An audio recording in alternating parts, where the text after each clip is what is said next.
ভালো থাকিস বাবা, খুব ভালো থাকিস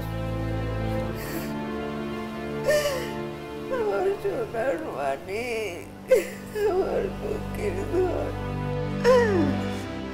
তোর বাবা চলে যাওয়ার পর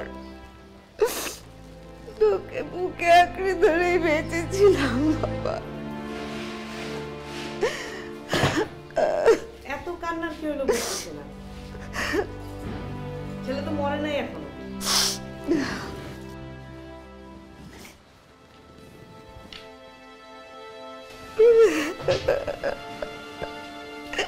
তাছাড়া আপনি তো দেখতেই পাচ্ছেন সারাদিন আমরা কেউ বাসায় থাকি না, আপনি একা একা থাকেন, কখন কি হয় তখন আরেক বিপদ। এই কি ব্যাপার, তুমি দেরি করতেছো কেন? ওরা বলছে 12টার মধ্যে যেতে হবে। দিদা তুমি যেও না, তুমি গেলে আমাকে কে গল্প শোনাবে?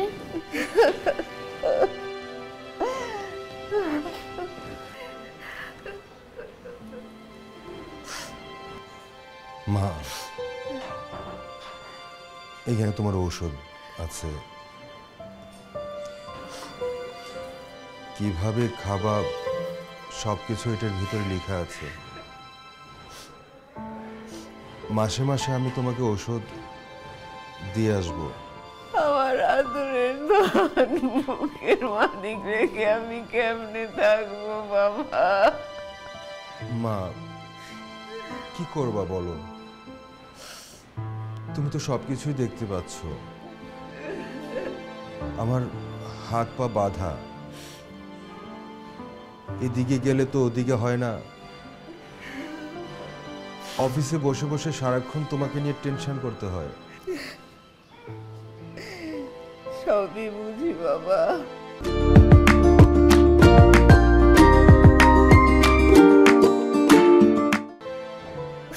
আমার কপাল খারাপ। জন্মের পর বাপ মাকে হারাইছি, অল্প বয়সে তোর বাবা মারা গেল, তোকে বুকে নিয়েই তো জীবন কাটিয়েছি, এখন কিভাবে থাকবো? চলো চলো, দেরি হয়ে যাচ্ছে, চলো। বাবা বাবা একটা কথা ছিল। এখন আর কথা বলার সময় নেই, চলো তো, উঠেন উঠেন। ওই ছবিটা আমাকে দিবি বাবা? মা, তুমি ছবি নিয়ে কি করবা? মাঝে মাঝে তো আমি তোমার সাথে দেখা করেই আসবো। ঠিক আছে, ভালো থাকিস বাবা, খুব ভালো থাকিস বাবা, খুব ভালো থাকিস।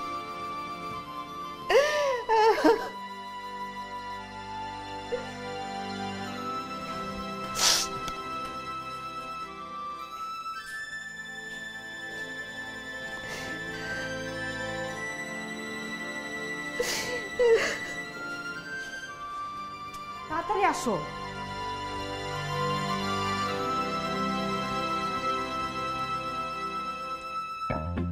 এই যে আপনার আন্টিকে নিয়ে কোথায় যাচ্ছেন?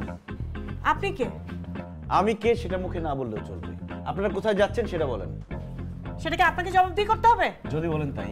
আমি কিন্তু এখন পুলিশ ডাকবো। হ্যাঁ, পুলিশকে খবর দেন, যা করার পুলিশ এসে করবে। আরে আপনি ভিডিও করছেন কেন? না, আমি ভিডিও করছি না, আমি লাইভে যাচ্ছি। মানে কি?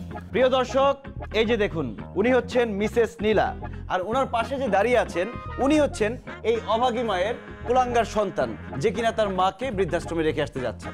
চলুন তার অনুভূতি শুনি। ভাইয়া, আপনি যে আপনার মাকে বৃদ্ধাশ্রমে রেখে আসতে যাচ্ছেন, আপনার অনুভূতিটা বলেন তো। আপনি সব কি বলতেছেন? রাখেন তো এটা। আরে কিসের বৃদ্ধাশ্রম? উনি ওনার বোনের বাসায় যাচ্ছে। হ্যাঁ হ্যাঁ, আমার মা আমার তার বোনের বাসায় যাচ্ছে। প্রিয় দর্শক, আপনারা দেখতে পেলেন ওনারা মিথ্যে বলায় খুব একটা পারদর্শী না, মিথ্যে কথা বলতে গিয়ে কেমন যেন কথা আটকে যাচ্ছে। চলুন আমরা আন্টির কাছ থেকে তার অনুভূতি জেনে আসি। আন্টি, আপনার ছেলে যে আপনাকে বৃদ্ধাশ্রমে রেখে আসতে যাচ্ছে। আরে কিসের বৃদ্ধাশ্রম? বললাম না একবার যে উনি বোনের বাসায় যাচ্ছে। না না আঙ্কেল, আব্বু আম্মু এখন তো মিথ্যা কথা বলছে। এই আপনি চুপ করেন তো। আন্টি, আপনি বলুন। আমি কি বলবো বাবা, আমার তো কিচ্ছু বলার নেই। আসলে কি জানো, মানুষ যখন বুড়ো হয়ে যায় তখন সংসারে আর তার কোনো প্রয়োজন থাকে না, সংসারে সে আর কোনো কাজে লাগে না। তাই তাই তার আশ্রয় হয় বৃদ্ধাশ্রমে। এই যে আমার ছেলেটা দেখছো, ওকে আমি একা মানুষ করেছি। ছোটবেলায় ও খুব ভয় পেত, বলতো মা আমার খুব ভয় করে, মা তুমি আমাকে ছেড়ে যেও না। আমি ওর মাথায় হাত বুলিয়ে দিতাম, ও যতক্ষণ না ঘুমাতো ততক্ষণ কাছে বসে থাকতাম। সেই ছেলে এখন আর ভয় পায় না। এখন এখন ওর জীবনে আমার প্রয়োজনীয়তা শেষ হয়ে গেছে। আমার বৃদ্ধাশ্রমে যেতে কোনো আপত্তি নেই বাবা।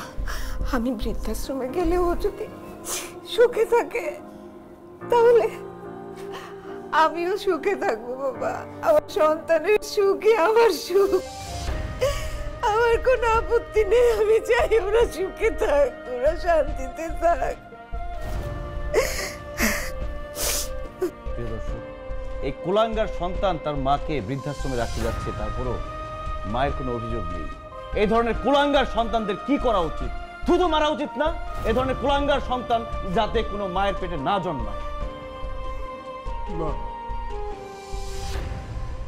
আমি ভুল করতে যাচ্ছিলাম মা,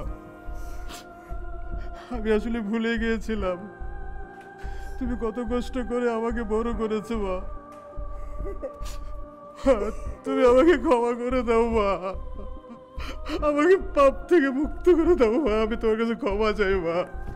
মা তুমি ক্ষমা করে দাও মা, আমাদেরকে ক্ষমা করে দেন, আমাদেরকে মাফ করে দেন।